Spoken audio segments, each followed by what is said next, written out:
ونعوذ بالله من شرور أنفسنا ومن سيئات أعمالنا من يهده الله فلا مضل له ومن يضلله فلا هادي له ونشهد أن لا إله إلا الله وحده لا شريك له ونشهد أن سيدنا وسندنا ومولانا وقائدنا الأعظم والرسول الأفخم محمدا عبده ورسوله لا نبي بعده ولا رسول بعده ولا معصوم بعده ولا أمة بعد أمته أما بعد فأعوذ بالله من الشيطان الرجيم بسم الله الرحمن الرحيم وقرن في بيوتكن ولا تبرجن تبرج الجاهلية الأولى وأقمنا الصلاة وآتينا الزكاة وأطعنا الله ورسوله إنما يريد الله ليذهب عنكم الرجس أهل البيت ويطهركم تطهيرا قال النبي صلى الله عليه وسلم أصحابي كالنجوم فبأيهم اقتديتم اهتديتم وقال النبي صلى الله عليه وسلم سيدا شباب أهل الجنة الحسن والحسين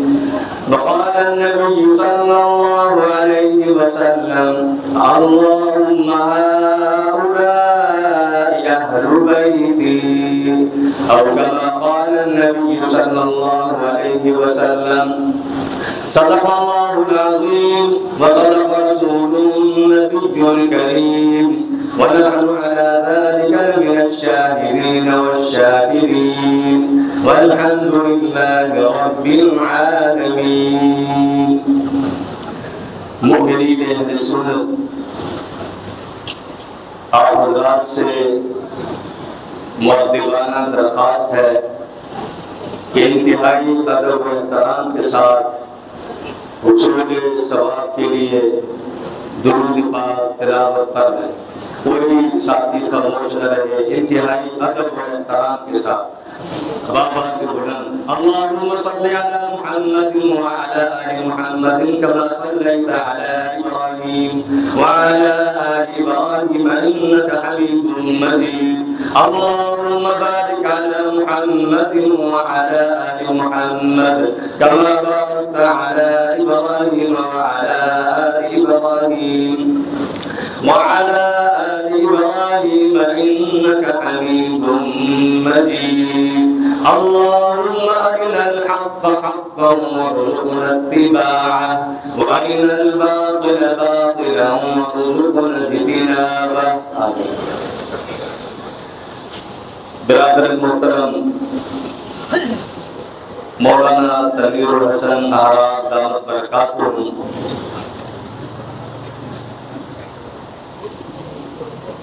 محترم جناب ڈاکٹر محمد آصف صاحب مبلغین مجلس خدام صحابہ سامعین مجلس خدام صحابہ الحمدللہ ثم الحمدللہ ہمارے اکابر کی یہ یادگار سالانہ قدیمی مجلس ذکر حسین اس کو 52 سال ہو چکے ہیں اسی آب و تاب کے ساتھ شوق اور جذبے کے ساتھ انعقاد پذیر ہے در حقیقت جہاں ہم اللہ تبارک و تعالیٰ کی توحید کا نبی کریم صلی اللہ علیہ وسلم کی ختم نبوت کا، حضرات صحابہ کرام کے مقام عصمت کا، سیرت ازواج مطہرات اور سیرت اہل بیت اطہار کا تذکرہ کریں گے، وہاں ہم حضرت امیر شریعت سید عطا اللہ شاہ بخاری، ان کے جانشین امام اہل سنت سید ابو معاویہ ابو ذر بخاری، محسن ہرات خطیب بنی ہاشم حضرت مولانا سید عطا المحسن بخاری، ابن امیر شریعت حضرت مولانا سید عطا المؤمن بخاری، حضرت پیر جی سید عطا المہیمن بخاری۔ اللہ تبارک و تعالی ان حضرات کی قبول پر اپنے رحمتیں اور برکتیں نازل فرمائیں۔ ہم سب کی گفتگو ابنائے امیر شریعت کے بیانات کی زکوٰۃ ہے، ان کی سماعتیں، ان کے بیانات، ان کے ارشادات، ان کی ہی روشنی میں ان کا پڑھایا ہوا سبق، ان کا بتایا ہوا سبق، اسی کو ہی دہرائیں گے۔ کوئی نئی بات نہ کوئی کر سکتا ہے اور نہ کسی کو کوئی تاکید ہو سکتی ہے۔ جو ہمارے اکابر نے ہمارے سامنے مسلک حق، ختم نبوت، عصمت صحابہ، سیرت ازواج اصحاب رسول علیہم الرضوان جو بیان کی ہے، اسی کا ذکر کریں گے، اسی کو دہرائیں گے، اسی کا ہی تذکرہ کریں گے۔ جو آیات مبارکہ میں نے آپ حضرات کے سامنے تلاوت کی ہے اور جو احادیث مبارکہ آپ کے سامنے پڑھی ہیں، ان حضرات کی دعاؤں سے اور ان کی یقیناً ارواح متوجہ ہیں، اور آپ حضرات اخلاص کی برکت سے آج کی گفتگو کا جو خلاصہ ہے وہ میں عرض کر دیتا ہوں۔ وہ یہ ہے کہ ازواج مطہرات قرآن مجید نے کن کو فرمایا ہے، یعنی قرآنی ازواج، قرآنی اہل بیت وہ کون ہے؟ نبی کریم صلی اللہ علیہ وسلم نے اپنی دعائے مبارکہ، اپنی ردائے مبارکہ میں جن اہل بیت کو لیا اور جن کے لیے دعا کی وہ کون ہیں؟ ایسے ہی وہ صحابہ جن کے بارے میں نبی کریم صلی اللہ علیہ وسلم نے دعائیں کی اور ان کو اعزازاً اپنے اہل بیت میں شامل فرمایا۔ یعنی قرآنی اہل بیت کون ہیں، حدیثی اہل بیت کون ہیں، اعزازی اہل بیت کون ہیں، یہ ہے آج کی ہماری گفتگو کا خلاصہ۔ اللہ تبارک و تعالی حق بیان کرنے کی توفیق نصیب فرمائے۔ آپ حضرات توجہ کریں گے، اپنے دل و دماغ کے اندر جگہ دیں گے،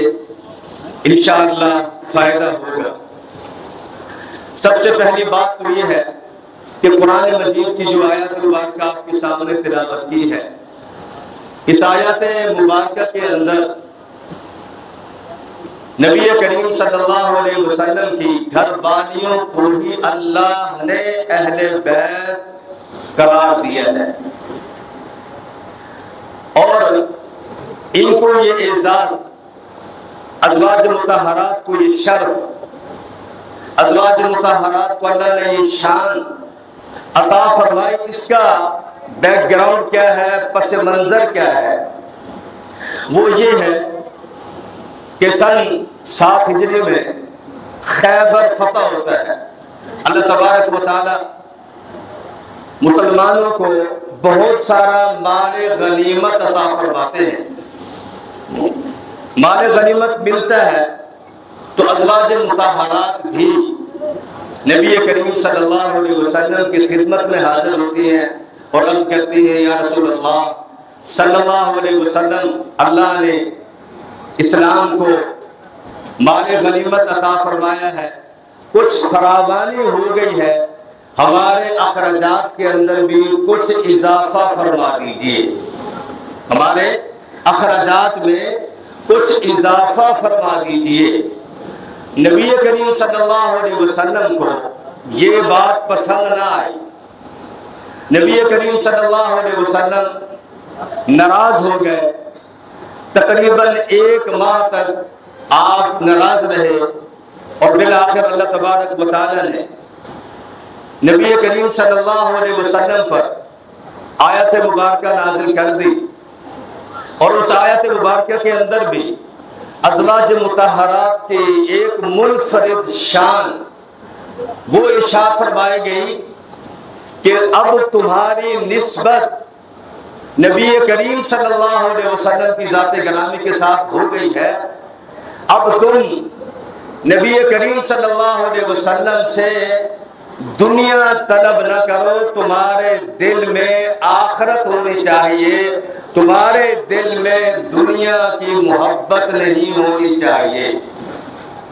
تمہاری عظمت بلند ہے، تمہاری شان بلند ہے، تمہاری نسبت بلند ہے، اس نسبت کی لاج رکھتے ہوئے تمہیں نبی کریم صلی اللہ علیہ وسلم سے یہ خواہش نہیں کرنی چاہیے کہ یا رسول اللہ مالی اعتبار سے کچھ فراوانی ہو جائے۔ تو اللہ تبارک و تعالی نے قرآن مجید میں یہ آیت مبارکہ نازل فرما دی، یا ایھا النبی قل لازواجک ان کنتن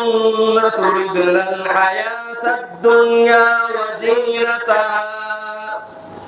فتعالین امتعکن واسرحکن سراحا جمیلا۔ نبی کریم صلی اللہ علیہ وسلم پر جب یہ قرآن مجید کی آیت نازل ہوئی، مفسرین فرماتے ہیں کہ یہ آیت مبارکہ ہے آیت تخییر، کہ آپ ایسا کیجئے اپنی ازواج مطہرات سے فرما دیجئے اگر تم دنیا کی طلب رکھتی ہو میرے پاس آ جاؤ، میں تمہیں فارغ کر دیتا ہوں، یا تم مجھے اور میرے اللہ کو محبوب رکھتی ہو تو پھر زندگی ایسے ہی گزارنی پڑے گی جیسے میرے گھر میں زندگی گزار رہی ہو۔ نبی کریم صلی اللہ علیہ وسلم پر یہ آیت مبارکہ نازل ہوئی تو آپ گھر میں تشریف لائے، سب سے پہلے ہم سب کی ماں، مؤمنوں کی ماں سیدہ عائشہ صدیقہ، سب کہیں سلام اللہ علیہا، آپ نے سب سے پہلے قرآن مجید کی یہ آیت مبارکہ ان کو سنائی، سنانے کے بعد ارشاد فرمایا کہ اپنے والدین سے مشورہ کر لو، میرے گھر میں رہنا چاہتی ہو یا اپنے والدین کے گھر میں واپس جانا چاہتی ہو؟ عرض کیا یا رسول اللہ صلی اللہ علیہ وسلم مجھے والدین سے مشورہ کی ضرورت نہیں ہے، میں نے اللہ کو آپ کو پسند کیا ہے، مجھے اور کسی چیز کی حاجت تمنا ضرورت اور خواہش نہیں ہے۔ تو آپ علیہ السلام نے جب ہماری ماں سے یہ الفاظ سنے آپ کا چہرہ انور مسکرا اٹھا، کھل اٹھا کہ الحمدللہ جو مقصود تھا وہ حاصل ہو گیا، اور آپ نے ایسے ہی تمام کی تمام ازواج مطہرات کو یہ قرآن کی آیت مبارکہ سنائی۔ تمام ازواج مطہرات نے یہ عرض کیا یا رسول اللہ ہمیں اللہ پسند ہے، ہمیں آپ پسند ہیں، ہمیں آخرت چاہیے، ہمیں دنیا بالکل نہیں چاہیے۔ تو جب ازواج مطہرات نے اس کو اختیار کر لیا، اللہ کو اختیار کر لیا اور اللہ کے نبی کے گھر کو اختیار کر لیا، اللہ کے نبی کو اختیار کر لیا، تو پھر اللہ تبارک و تعالیٰ نے ازواج مطہرات کے اور عظمتیں اور شانیں اور رفعتیں بلند فرمائیں، اور اللہ تبارک و تعالیٰ نے ارشاد فرمایا کہ تم نے میرے نبی کو پسند کر لیا ہے، تم نے مجھے پسند کر لیا ہے، دار آخرت کو پسند کر لیا ہے، تو پھر سنو وَمَن يَقْنُتْ مِنكُنَّ لِلَّهِ وَرَسُولِهِ وَتَعْمَلْ صَالِحًا نُؤْتِهِ أَجْرَهَا مَرَّتَيْنِ۔ اللہ نے ارشاد فرمایا کہ تم نے میرے حبیب کو پسند کر لیا، داغر آخرت کو پسند کر لیا، مجھے پسند کر لیا، اب یہ شان تمہارے لیے ہے، وہ یہ ہے کہ اب اس کے بعد جو بھی تم نیکی کرو گی، جو بھی عمل صالح اختیار کرو گی، نبی کی نسبت کی وجہ سے تمہیں ڈبل اجر میں عطا کروں گا، دوہرا اجر میں عطا کروں گا۔ اس کی تشریح میں، اس کی تفسیر میں امام اہل سنت سید ابو معاویہ ابو ذر بخاری نور اللہ مرقدہ ارشاد فرماتے ہیں کہ پوری دنیا کے غوث، قطب، ابدال، اولیاء، اتقیاء، صلحاء اللہ کے گھر میں جب بھی ایک نماز باجماعت ادا کریں گے، ان کو اللہ تبارک و تعالیٰ 1,00,000 نمازوں کا اجر و ثواب عطا فرمائیں گے۔ کتنا بھائی؟ اونچی آپ کو جو اونچی آنکھیں کہ اللہ اس کو مکہ میں اسی سال لے جائے۔ کتنا بھائی؟ 1,00,000 نمازوں کا اللہ صبر و ثواب عطا فرمائیں گے، اجر عطا فرمائیں گے۔ لیکن فرمایا ازواج مطہرات میں سیدہ خدیجۃ الکبریٰ سے لے کر سیدہ ریحانہ بنت شمعون تک جو بھی نبی کے عقد میں آئی، نکاح میں آئی، نسبت میں آئی، ان میں سے اگر کوئی بھی ہماری ماں اللہ کے گھر میں بیت اللہ میں 1 نماز ادا کرے گی، اللہ 2,00,000 کا ثواب عطا فرمائے نبی کی نسبت کی وجہ سے، اور دنیا کو چھوڑنے کی وجہ سے، اللہ کو اختیار کرنے کی وجہ سے، اور ایک تو وہ عمل اس پر تمہیں اللہ اجر عطا فرمائیں گے، دوسرا تم نے اللہ کو پسند کیا، میرے حبیب کو پسند کیا، دار آخرت کو پسند کیا، اس نسبت سے تمہیں دوہرا اجر و ثواب اللہ تبارک و تعالیٰ عطا فرمائیں گے۔ تو پھر اللہ تبارک و تعالیٰ نے آگے یہ ہے پس منظر اس آیت تطہیر کا، اس کے بعد اللہ تبارک و تعالیٰ نے یہ بات ارشاد فرمائی ہے انما يريد الله ليذهب عنكم الرجس اهل البيت ويطهركم تطهيرا۔ اس کے بعد اللہ تبارک و تعالیٰ نے اہل بیت ازواج مطہرات کو یہ مقام، یہ منصب عطا فرمایا کہ تم نے اپنے دل سے دنیا کی رجس سے مراد، میں نے آپ کو پس منظر بتا دیا، دنیا کی محبت ہے، دنیا کی خواہش ہے، دنیا کو طلب کیا تھا انہوں نے، تو اللہ نے فرمایا اے نبی کی بیویوں، میں نے تمہارے دلوں سے دنیا کی محبت نکال دی ہے، تمہارے دل کو میں نے پاک کر دیا ہے، اور تم آج کے بعد نبی کی ازواج مطہرات ہو، اور میں نے تم کو پاک کر دیا ہے۔ یہ وہ آیت ہے، اور اس آیت مبارکہ کے بارے میں روافض یہ اعتراض کرتے ہیں، اور روافض یہ مطلب لیتے ہیں کہ دیکھیں جی قرآن مجید کی اس آیت مبارکہ کے اندر اللہ تبارک و تعالیٰ نے جو صیغے اس میں استعمال کیے ہیں وہ مذکر کے کیے ہیں، لہٰذا اس میں علی داخل ہیں، لہٰذا اس میں حضرت حسن مجتبیٰ داخل ہیں، حضرت حسین داخل ہیں۔ ہم کہتے ہیں بالکل، ہم یہ بات ماننے کے لیے ہم یہ بات تسلیم کرتے ہیں کہ اللہ نے اس آیت مبارکہ کے اندر علیکم الرجس اہل البیت ویطہرکم، علیکم ویطہرکم کے اندر صیغے اللہ نے مذکر کے استعمال کیے ہیں۔ ہم مانتے ہیں، ہم یہ کہتے ہیں، ہمارا یہ سوال ہے کہ کیا اللہ تبارک و تعالیٰ نے یہی الفاظ، یہاں تو نبی کے نواسے بھی موجود ہیں، نبی کے نواسے موجود ہیں، نبی کی بیٹیاں موجود ہیں، نبی کے داماد موجود ہیں، اللہ تبارک و تعالیٰ نے یہی الفاظ سیدہ سارہ سلام اللہ علیہا جو حضرت ابراہیم علیہ السلام کی اہلیہ ہیں، جب اللہ تبارک و تعالیٰ نے ان کو اولاد دینے کی بشارت کے لیے فرشتوں کو بھیجا تو اللہ نے اس وقت بھی یہی صیغے استعمال کیے ہیں۔ وہاں تو حضرت ابراہیم علیہ السلام کی بیوی کے علاوہ کوئی اور ہے ہی نہیں۔ ابھی تو اللہ نے بیٹا نہیں دیا، ابھی اللہ نے بیٹی نہیں دی، ابھی اللہ نے نواسے نہیں دیے، تو وہاں کس کو آپ مراد لیں گے؟ اور بھائی یہ عرب کے اندر، عرب کے دستور کے اندر، عرب کے اصول کے اندر، عرب کی لغت کے اندر عظمت کے لیے، شان کے لیے، بلندی کے لیے بعض دفعہ اللہ مؤنث کے صیغے کے بجائے مذکر کے صیغے بھی اللہ استعمال فرماتے ہیں۔ سورہ ہود ہے، یاد رکھیں آپ، سورہ ہود ہے اور آیت نمبر 73 ہے اس کے اندر اللہ تبارک و تعالیٰ اس واقعے کو بیان کرتے ہیں، بعینہ ہی یہی صیغے ذکر کرتے ہیں۔ اللہ فرماتے ہیں قالوا اتعجبین من امر اللہ رحمت اللہ وبرکاتہ علیکم اہل البیت، کہ جب فرشتے بی بی سارہ کو اولاد کی بشارت دینے کے لیے آئے، انہوں نے کہا اس عمر کے اندر اللہ یعنی ظہری اسباب ختم ہو چکے ہیں، اس عمر میں اللہ تبارک و تعالیٰ مجھے بیٹے عطا فرمائیں گے۔ اس وقت بھی فرشتوں نے اللہ کی طرف سے ان کو آ کر بعینہ ہی یہی الفاظ ہیں اور یہی صیغے ہیں، اتعجبین من امر اللہ رحمت اللہ وبرکاتہ علیکم اہل البیت۔ یہاں ابھی بیٹا نہیں ہوا، بیٹی نہیں ہوئی، نواسے تو دور کی بات ہے، تو یہاں بھی بی بی سارہ کے لیے اللہ نے مذکر ہی کے صیغے کو عظمت کے لیے، شان کی بلندی کے لیے اللہ نے یہاں بھی ذکر کیا ہے۔ تو یہاں نواسے کیسے مراد لوگے، نواسے کیسے مراد لوگے، وہاں کوئی اور مطلب کیسے مراد لوگے؟ تو اب ہم آتے ہیں اس آیت کی طرف۔ اس آیت کی تفسیر میں سب سے بڑے مفسر قرآن مجید کے،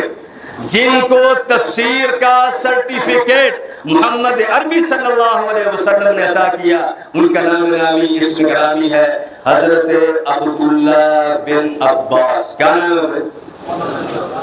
مجھے بات سے لینا، حضرت عبداللہ بن عباس رضی اللہ تعالیٰ عنہ، جن کو حضور نے فرمایا تھا اللہم فقہہ فی الدین وعلمہ التأویل، یا اللہ اپنی رحمت و برکت سے میرے اس صحابی کو دین کی سمجھ بھی عطا فرما اور میرے اس صحابی کو قرآن کا فہم بھی عطا فرما۔ کس نے فرمایا تھا؟ نبی کریم صلی اللہ علیہ وسلم نے، اور مفسر قرآن کا سرٹیفکیٹ نبی کریم صلی اللہ علیہ وسلم نے ان کو دیا تھا۔ وہ یہ فرماتے ہیں کہ اس آیت تطہیر سے مراد ازواج مطہرات ہیں، نبی کی گھر والیاں ہیں، سیدہ خدیجہ رضی اللہ تعالی عنہا سے لے کر سیدہ ریحانہ بنت شمعون ماریہ قبطیہ، ان تک تمام کی تمام ازواج مطہرات ہی اس آیت سے اہل بیت مراد ہیں۔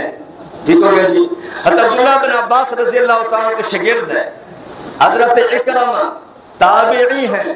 حضرت عبداللہ بن عباس کے اونچے درجے کے شاگرد ہیں، تابعین میں سے ہیں۔ وہ بازاروں میں اعلان کیا کرتے تھے کہ اس آیت مبارکہ کے بارے میں اگر کوئی شخص مجھ سے مباہلہ کرنا چاہتا ہے تو میں مباہلہ کرنے کے لیے تیار ہوں کہ اس آیت کا مصداق حضور ہی کی بیوی ہے، حضور ہی کی بیویاں ہیں اس آیت مبارکہ کا مصداق۔ اتنی بڑی بات، حضرت اکرمہ تابعی حضرت عبداللہ بن عباس کے شاگرد اور تفسیر قرآن کا سب سے بڑا سبق حاصل کرنے والے اپنے استاد گرامی حضرت عبداللہ بن عباس رضی اللہ تعالیٰ عنہ سے وہ اتنی بڑی بات فرما رہے ہیں کہ اس آیت کا مصداق کون ہے بھائی؟ مجھے بات سے کون ہے بھائی؟ ازواج مطہرات ہیں اس آیت مبارکہ کا مصداق۔ اب آ جائیں کہ صیغے تو مذکر استعمال کیے گئے، ہم کہتے ہیں کہ 26 صیغے، کتنے بھائی؟ 26 صیغے اس سارے کے سارے رکوع کے اندر اور اس بیان کے اندر سب کے سب ازواج مطہرات کے بارے میں اللہ نے ارشاد فرمائے ہیں، وہ نہیں ماننے، اور ماننا ہے تو پھر ایک ہی سیغے کو ماننا ہے، سب کو مانو، سب کو مانو۔ 26 سیغے اللہ نے ارشاد فرمائے ہیں، اور پھر اللہ نے ازواج مطہرات کو وہ مقام مرتبہ عطا فرمایا جو قیامت تک آنے والی کسی بھی عورت کو اللہ نے عطا نہیں فرمایا۔ یا نساء النبی لستن کأحد من النساء، اللہ نے ارشاد فرمایا یا نساء النبی، اب بھی کوئی اعتراض کی گنجائش باقی رہ جاتی ہے، اے نبی کی گھر والیوں، تمہاری طرح کائنات کے اندر کوئی عورت نہیں ہے، تمہارا مقام بلند ہے، درجہ بلند ہے۔ اور اللہ نے فرمایا النبی اولیٰ بالمؤمنین من انفسهم وازواجہ امہاتہم، اللہ نے فرمایا اے مومنو، تم پر تمہاری جانوں سے زیادہ حق ہے نبی کریم صلی اللہ علیہ وسلم کی ذات گرامی کا، اور اس کی گھر والیاں تمہاری مائیں ہیں۔ اللہ نے فرمایا تمہاری مائیں ہیں، جس طرح نبی کا ادب و احترام تم پر واجب ہے، ایسے ہی تمہاری ماں کا ادب و احترام بھی تم پر واجب کا درجہ رکھتا ہے۔ حضرت ابو بخاری رحمۃ اللہ علیہ نے کئی مرتبہ یہ حدیث شریف سنائی، قائد حرار سید محمد کفیل بخاری دامت برکاتہم نے کئی مرتبہ یہ حدیث سنائی، ان سے سن کر الحمدللہ ہمیں بھی یاد ہے۔ حضرت ابو سعید خدری رضی اللہ تعالیٰ عنہ ارشاد فرماتے ہیں، اور امیر شریعت رحمۃ اللہ علیہ نے اپنے انداز کے اندر اس کو یوں ارشاد فرمایا کہ نبی کریم صلی اللہ علیہ وسلم اپنی پسند کے بھی اللہ کے محتاج ہیں، اپنے پسند میں بھی اللہ کے محتاج ہیں، اپنے گھر میں اپنے پسند کی کوئی عورت بھی نہیں لا سکتے جب تک کہ میرے اللہ کی طرف سے حکم نہ آ جائے، حکم نہ آ جائے۔ حدیث کا مفہوم بھی سنا رہا ہوں، ساتھ ساتھ شاہ جی رحمۃ اللہ علیہ کی بات بھی سنا رہا ہوں۔ وہی فرماتے تھے کہ جب میرے نبی کے گھر میں عائشہ آئی، سب کو سبحان اللہ اونچی آواز سے، جب میرے نبی کے گھر میں عائشہ آئی اور میرے نبی نے اپنی پاکیزہ زبان سے یہ کلمہ ارشاد فرمایا کہ عائشہ کو میں نے اپنے لیے قبول کیا، تو یہ نبی کی زبان تو تھی، فرمان میرے اللہ کا تھا، اللہ کا فرمان تھا۔ اور یہ آیت پڑھتے تھے وَمَا يَنْتِقُ عَنِ الْهَوَىٰ إِنْ هُوَ إِلَّا وَحْيٌ يُوحَىٰ، نبی اپنی مرضی سے اپنے ہونٹوں کو حرکت بھی نہیں دے سکتے جب تک کہ اللہ کی طرف سے وحی نہ آ جائے۔ جب نبی نے یہ فرمایا کہ میں نے عائشہ کو پسند کیا، میں نے ام سلمہ کو پسند کیا، میں نے حفصہ کو پسند کیا، میں نے ام حبیبہ کو پسند کیا، میں نے تمام اپنی بیویوں کو پسند کیا، یہ میرے اللہ کی پسند ہے، اس لیے نبی کو فرمایا ان کے بعد آپ نے ان کو تبدیل بھی نہیں کرنا۔ اور پھر روافض یہ بکواس بھی کرتے ہیں کہ یہ نبی کی بیویاں دنیا میں ہیں، آخرت میں نہیں ہیں، اور ہم یہ کہتے ہیں کہ جس امام کو تم امام معصوم مانتے ہو، وہ نبی کی بیویوں کے بارے میں کیا ارشاد فرما رہے ہیں؟ جب قرآن کی یہ آیت نازل ہوئی تو اس وقت حضرت ابو موسیٰ اشعری رضی اللہ تعالیٰ عنہ نے، حضرت عمار رضی اللہ تعالیٰ عنہ نے، حضرت علی رضی اللہ تعالیٰ عنہ نے اعلان کیا، اور یہ واضح طور پر روایات میں موجود ہے، اور سب نے اعلان کیا کہ عائشہ اس دنیا میں بھی میرے نبی کی بیوی ہے، جنت میں بھی میرے نبی کی بیوی ہے۔ معصوم، امام معصوم کا خطاب ہے، صحابہ کرام کی اس کے بارے میں یہ روایات موجود ہے۔ یہ نبی کریم صلی اللہ علیہ وسلم کی ازواج، عجیب بات ہے، عجیب بات ہے، سیدہ خدیجہ رضی اللہ تعالی عنہا کو اہل بیت میں یہ لوگ شامل کرتے ہیں، سیدہ خدیجہ کو اہل بیت میں کیا کرتے ہیں بھائی؟ شامل کرتے ہیں، جبکہ جب یہ آیات مبارکہ نازل ہوئی ہے خیبر کے بعد نازل ہوئی ہیں، اور خیبر ہوئے سن 7 ہجری میں، اس سے پہلے اماں خدیجہ کا انتقال ہو چکا ہے۔ جن کا انتقال ہو چکا ہے وہ اہل بیت میں شامل، جو حیات ہے وہ اہل بیت میں شامل نہیں ہے۔ عقل پر ماتم نہ کرے تو وہ کیا کرے؟ وہ مکہ مکرمہ میں ان کا انتقال ہو چکا ہے، اور یہ سن 7 ہجری کے بعد آیت نازل ہو رہی ہے، اور جو حیات ہے وہ اہل بیت میں شامل نہیں ہے، جو فوت ہو چکے ہیں وہ اہل بیت میں شامل ہے۔ کمال کی بات۔ تو یہ مختصر میں نے آپ کے سامنے قرآنی اہل بیت کا تذکرہ حضرات صحابہ کرام کی روایات سے کیا۔ اب مختصر یہ ہے کہ حدیثی اہل بیت کون ہیں، اور وہ یہ ہے جن کے بارے میں نبی کریم صلی اللہ علیہ وسلم نے ارشاد فرمایا اللہم ہؤلاء اہل بیتی، ٹھیک ہے جی۔ اور اس بارے میں سیدہ ام سلمہ رضی اللہ تعالی عنہ ہماری ماں ہیں اور ہمارے نبی صلی اللہ علیہ وسلم کی گھر والی ہیں، وہ یہ فرماتی ہیں کہ یہ میرے ہی گھر میں قرآن کی یہ آیت نازل ہوئی۔ کیا فرماتی ہے؟ میرے ہی گھر میں قرآن کی یہ آیت نازل ہوئی، انما یرید اللہ لیذہب عنکم الرجس اہل البیت ویطہرکم تطہیرا۔ جب میں نے دیکھا کہ نبی کریم صلی اللہ علیہ وسلم نے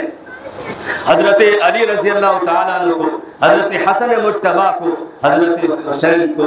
اور اپنی لخت جگر خاتون جنت اپنے وجود کا ٹکڑا سیدہ فاطمہ الزہرا رضی اللہ تعالی عنہن،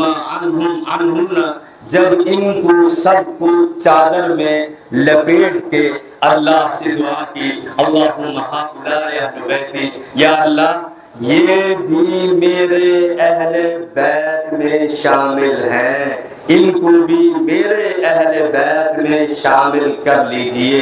تمام فضائل، تمام حدیث میں ان کو چھوڑتا ہوں، میں صرف یہ بات کرتا ہوں آپ سے، جب سیدہ ام سلمہ رضی اللہ تعالیٰ نے یہ منظر دیکھا تو نبی کریم صلی اللہ علیہ وسلم سے عرض کیا یا رسول اللہ مجھے بھی اپنے ردائے تطہیر میں لے لیجئے تاکہ یہ عظمت مجھے بھی حاصل ہو جائے۔ نبی کریم صلی اللہ علیہ وسلم نے فرمایا تو پہلے ہی اہل بیت میں شامل ہے،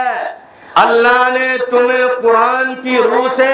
اہل بیت میں شامل کر دیا ہے، تم تو اللہ کے حکم سے اہل بیت میں شامل ہو۔ یہ تو وہ ہیں جن کو میں اللہ سے مانگ کے ان کو اہل بیت میں شامل کر رہا ہوں، میں اللہ سے مانگ کے ان کو اہل بیت میں شامل کر رہا ہوں۔ انت علی خیرک، تو پہلے ہی ازواج مطہرات میں داخل ہے، اہل بیت میں داخل ہے، تمہیں تو اللہ نے اہل بیت قرار دیا ہے، یہ تو وہ ہیں جن کو میں اللہ سے مانگ کر یا اللہ جس طرح آپ نے ان کو پاک کیا، ان کو پاکیزہ کیا، ان کو عظمتیں دی، ان کو شانیں دی، بلندیں دی ہیں، میرے ان اہل بیت کو بھی ویسے ہی پاک کر دے، ویسے ہی بلندیاں دے دے، ویسے ہی عظمتیں دے دے، ویسے ہی فضائل دے دے۔ اب آتے ہیں وہ صحابہ جن کو نبی کریم صلی اللہ علیہ وسلم نے اعزازاً اہل بیت فرمایا۔ اب یہ تو بند کر دیتے ہیں نا اہل بیت کے لفظ کو، اہل بیت کے بارے میں اتنے قصے اور اتنے کہانیاں اور اتنے گھڑنتو فضائل سنا کے قرآن کی آیات پر صحابہ کرام پر یہ پردہ ڈالنا چاہتے ہیں۔ انشاءاللہ یہ نہیں ہونے دیں گے، انشاءاللہ یہ نہیں ہونے دیں گے۔ قرآن کا حق اور نبی کریم صلی اللہ علیہ وسلم کا فرمان، اللہ تبارک و تعالیٰ کا فرمان، جو جس کو اللہ نے، اللہ کے حبیب نے جو مقام و مرتبہ دیا ہے ہم تو اسی نگاہ سے دیکھتے ہیں۔ نبی کریم صلی اللہ علیہ وسلم نے فیصلہ فرما دیا تمام صحابہ کرام کے بارے میں، اصحابی کالنجوم فبأیہم اقتدیتم اہتدیتم، اللہ فی اصحابی لا تتخذوهم من بعد غرضا فمن احبهم فبحبی احبهم ومن ابغضهم فببغضی ابغضهم۔ ابو بکر کو میرے مصطفیٰ کی نگاہوں سے دیکھو، عمر کو میری نگاہوں سے دیکھو، عثمان کو میری نگاہوں سے دیکھو، معاویہ کو میری نگاہوں سے دیکھو، عمرو بن عاص کو میری نگاہوں سے دیکھو کہ میں ان سے محبت کرتا ہوں، تم بھی ان سے محبت کرو۔ تم نے میرے صحابہ سے بغض رکھا تو یاد رکھو تم نے مجھ محمد سے پہلے بغض رکھا ہے،